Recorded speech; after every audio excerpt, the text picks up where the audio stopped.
welcome back to the channel. So it'll become a last minute video today, so it might be uploaded a little late, but I'm gonna do my best anyway. Today I figured I would kind of talk about the pros and cons of homesteading, just based off of my experiences thus far. We're not very far into the journey currently, but that's not to say that there hasn't already been some pros and cons. So I am currently sitting outside on my back porch enjoying this beautiful view. We've got Dumb and Dumber already sitting. We've got Miss Chloe over by the fence. And it's been so far a very peaceful morning. So I guess we'll hop right into it. So far the pros are it's peaceful and rewarding, very rewarding. I've loved kind of challenging myself to wake up earlier and get out and tend to the animals, make sure that they're out of their pens for the night, because I don't want them locked in there all night, like all morning. There's no point to that. There's no life in that. But they do have to be locked up at night because we do have predators. The goats do go to bed with a full belly, and they stay a full belly all night. They've got coastal in there if they need it, and they've got grain in there if they need it, although their grain is sanctioned because they're little fatties. It's been nice to push myself and push my knowledge on different subjects, especially when it comes to the gardening aspect. I've never been able to keep anything alive for very long, but we've got plants, some pothos around, my little inch plant, and another pothos over there. Oh, almost forgot. And then of course I've got my lemon trees propagating, a lemon, 2 pomegranates, a vitex, a cherry, and some aloe vera trees over there that have all managed to stay alive for about 2 months now, so I'm pretty proud of that. I'll probably have to bring some of those inside soon if it starts getting frosted over in the fall, but for the most part they've been absolutely enjoying life here, and so have I. But that does go into the first con, is it is a time commitment. Even as a homesteading family, both of us, my husband and I, both have to work part-time jobs in order to sustain ourselves. The world is expensive, who'da thunk? And so we're both working part-time on top of all of these little projects. And it does get hard. You come home. I only work part-time to allow myself a little bit more freedom, but it gives us just enough of that boost to get everything paid. And, buy some plants and animals on the side. But,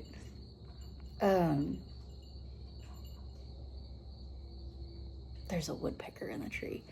There's a very big time commitment that you have to realize is going to happen. With every animal that you buy, there's another even 10 minutes just to feed.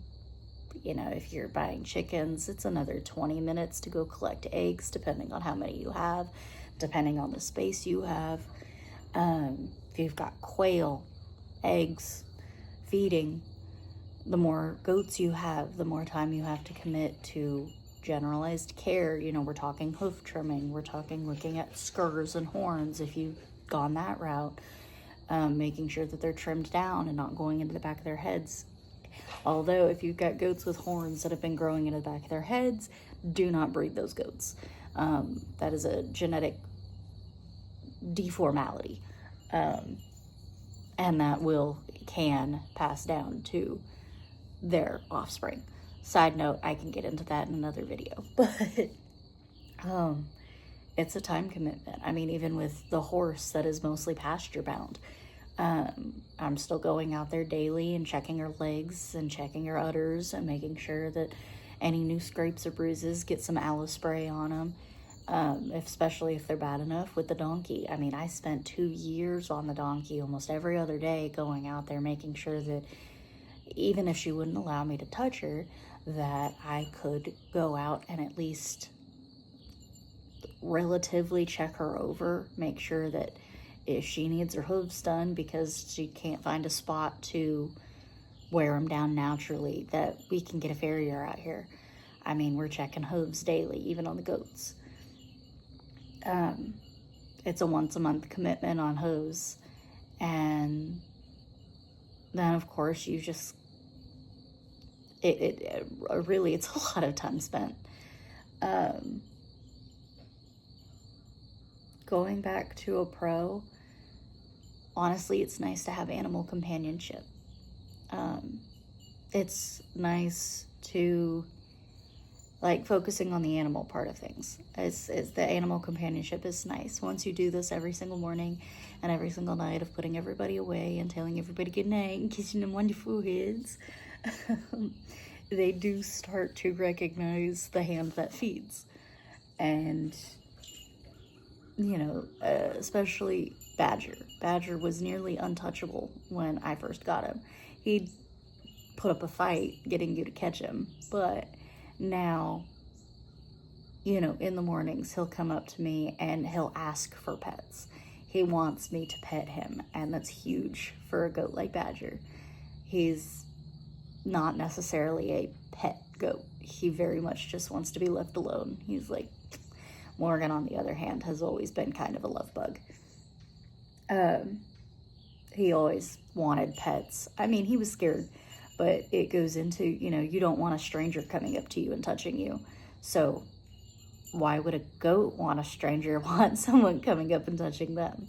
But now that we're more well acquainted, he's like, hey, what's up, Ma? And both of them kind of relish in the new routine that we've got going on. Another pro, I would say, is, sorry, I'm kind of winging this, but another pro I would say is it can bring a family closer together. We're talking about gardening time. Sometimes you go a little overboard on your garden. My mother-in-law did that one year, and they planted like 26 tomato plants, and 22 of them made it. And they had tomatoes. They had gallon buckets, 5-gallon bucket of tomatoes every single day. And they just kept coming. It got to a point where people in town during church hours would start locking their doors. Because if you had unlocked doors, you bet your butt that you were going to have fresh produce put in your car for when you got home. And, I mean, she had a massive garden. It was beautiful. But, I mean, it was a group effort. It was her 2 sons, my husband, his brother, her, and my father-in-law, and Nanny and Granddad all going up there and harvesting. It was a family effort. And now Nanny and Granddad have their hummingbird, have their slightly scaled down farm, so it is more accessible for them. But it's still one of those things where Wyatt and I will go down there and we'll help them harvest. We've helped them harvest jalapenos. Wyatt is an expert jalapeno pepper picker. And he loves helping. And he's helped pick squash and tomatoes and green beans and okra. Well, not really okra, because you got to cut them off their stems. And so far, we're not quite trusting of him with sharp objects. Wonder why. But it's a family commitment. I mean, not always, but for the most part, I do the morning routine alone. If Wyatt's awake, Wyatt will come out with me. Ooh, big God.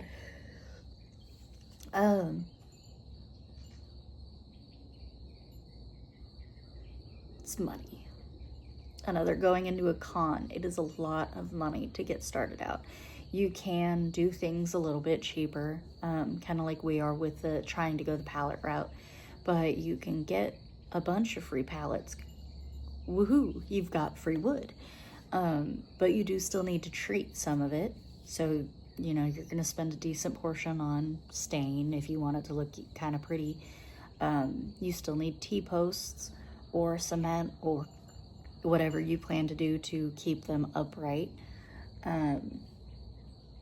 You're talking animal feed. If you are unable to make your own feed, which is even more of a time commitment, the cost of horse feed, I mean, you're talking $40, $50 a bag. Cost of dog feed, you're talking $40, $50 a bag on decent brands. Goat feed's a little bit cheaper. I think the feed that we currently have them on, the grain we have them on, is like a $30 bag for all 50-pound bags. But I mean, that's still, it adds up quick. If you've got more than 2 goats, I mean, I bought this bag of grain when I first got them, and it's lasted us, but they only get, like, between the 2 of them, maybe a cup or 2 of grain a day. So 50 pounds is going to last a minute. When we have more goats, because that is eventually a plan, I've told that, I doubt it'll last that long, especially when we have nursing nannies. Probably go a little bit quicker because they're going to need that extra boost. So far we've gone over time, money.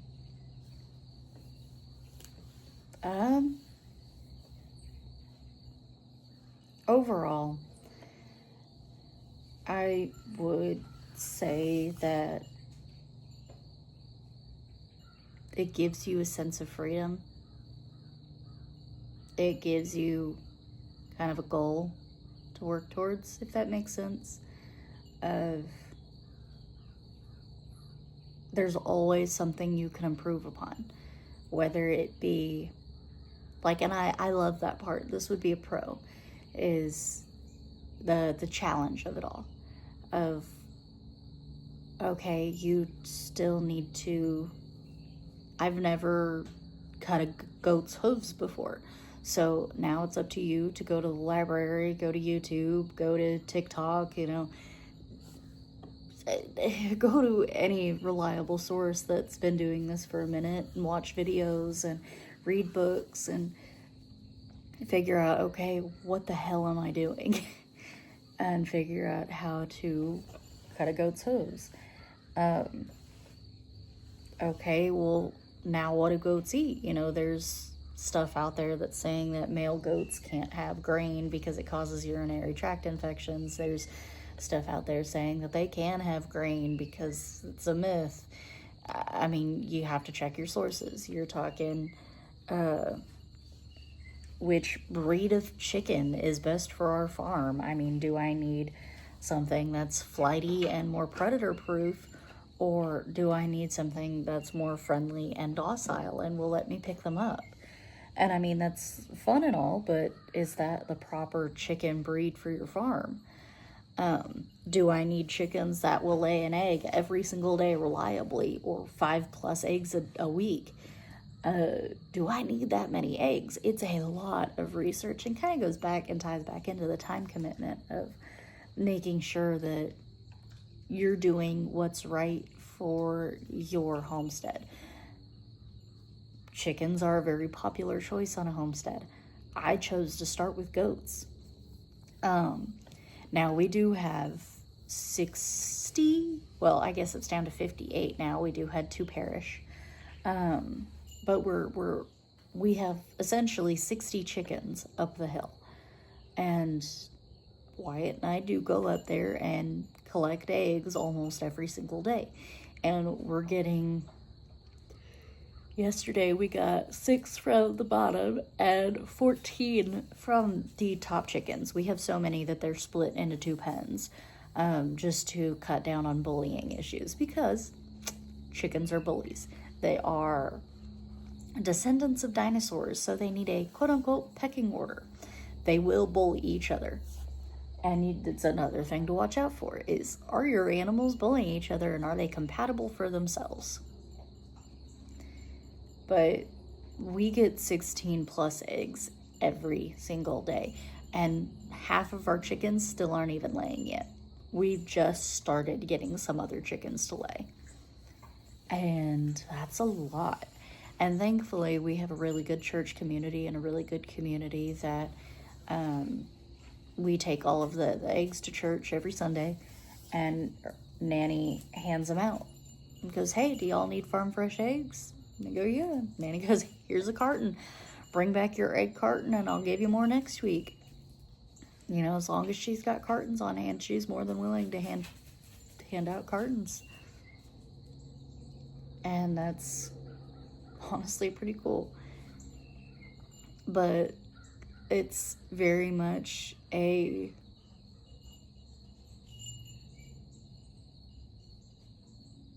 crap, I lost my train of thought. It's a time commitment going all the way back, but it's the challenge of figuring out, okay, I have an excess of stuff, what am I going to do with it? Now, you could go the route of selling them. We chose not to deal with that hassle. Nanny doesn't want customers relying on her and being like, okay, you know, I'm going to pay you, so I need these eggs. And Nanny goes, well, if I need them first, then I need them first. And so she didn't really want to sell them. Ooh, ow. Because she didn't want customers, which was honestly pretty fair. I wouldn't want customers either. But I'm halfway debating whether or not, when I get quail or chickens, or both, whether or not to sell those eggs. Same thing with ducks. Just because I am trying to turn this into another mini income. Like, I don't expect this to fully cover the bills at all. But it would be nice if it would just kind of fund itself, if that makes sense. Either way, it's trying to research everything that is needed and making sure that stuff you previously had no idea is now something that you could almost recite to someone back and forth.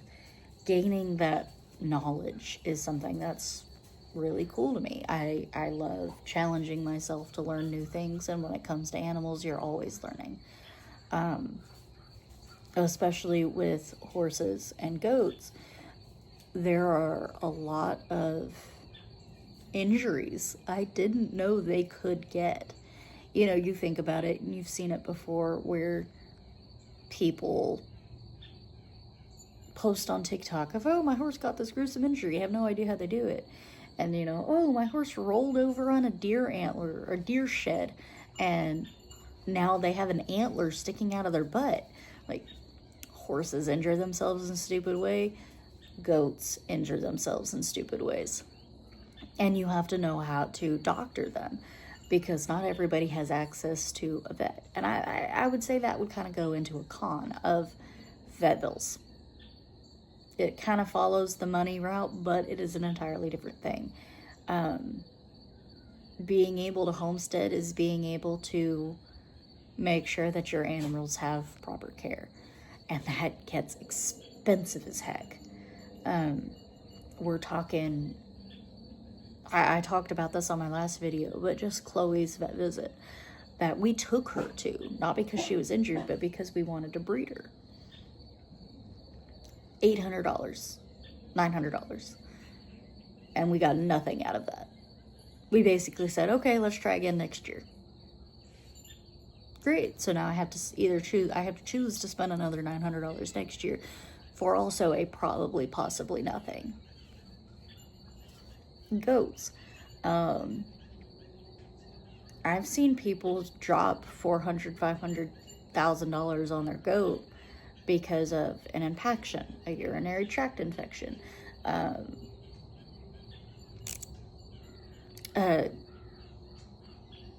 udder problems, We're talking, having trouble, a stuck kid in the birth canal. There are so many things that could go wrong, especially with breeding. And that's not even just including injury. And I mean, you're talking your daily checkups. A lot of people do end up learning how to give their goats their own shots because it's a little bit cheaper, but then you run the risk of either messing it up and injuring your goat, or lots of things can go wrong. So it is very important to educate yourself as much as possible on the subject of what you're doing. But even though this is kind of a random back and forth video, I do appreciate y'all sitting and taking the time with me, and enjoying kind of the peaceful morning with me. Thank you for tuning in, and I will see you next Thursday. Toodles.